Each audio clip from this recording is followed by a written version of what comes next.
Mayong udto sa tanan.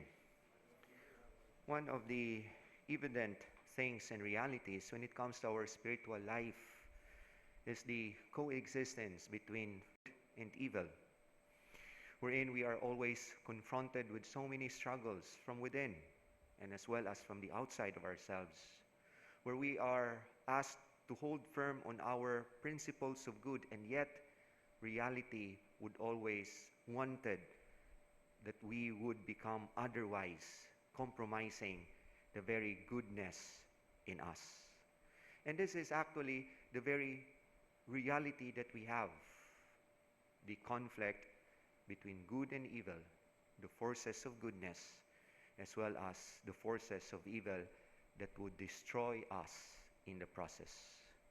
Even in our personal life, we know exactly what is good, and yet somehow we succumb to the very weaknesses that we have, and in the process, we commit sins. And this is indeed the reality. And somehow, the Lord in our gospel today states a very long command of how it is to take charge of ourselves, that we may not be usurped with the evil forces that surrounding us, that would continually pin us down. And when the Lord teaches us in our gospel today, this is not something of giving forces to the wicked ones over the good ones. But the Lord has a different strategy of waging war in defeating evil, different from how we perceive it in our own capacity of fighting evil in our lives. Somehow the very common ways and tactics is to strike back. Nga gihilabtan bitaw ta, manghilabot sad ta.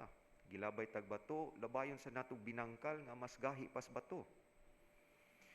Gidaot ta sa Facebook, atong isyagit sa tanang trumpa aron tanan makadungog.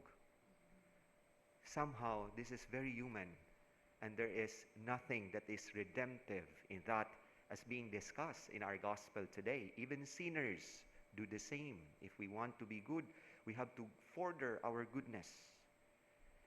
And the Lord teaches us that it is by love that we can defeat evil.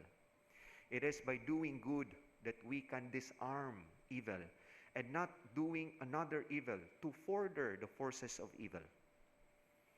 In the first reading in today's liturgy from the letter of Paul to the Corinthians, giving us the list of the virtues that are somehow required for God's chosen ones. And Paul stated that it is in love as the bond of perfection.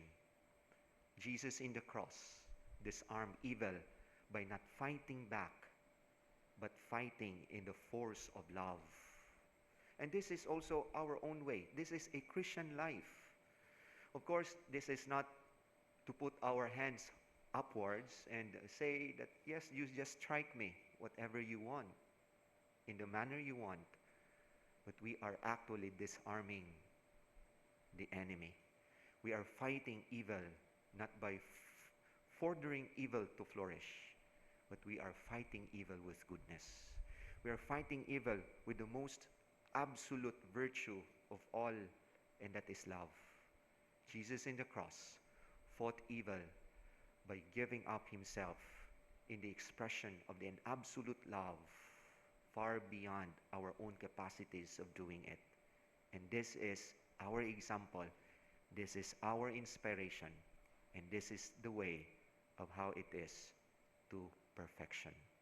We continue to struggle, we continue to wage fight and war against our enemies by being good in ourselves, by expressing goodness, and by armoring ourselves with the virtue of love. Amen.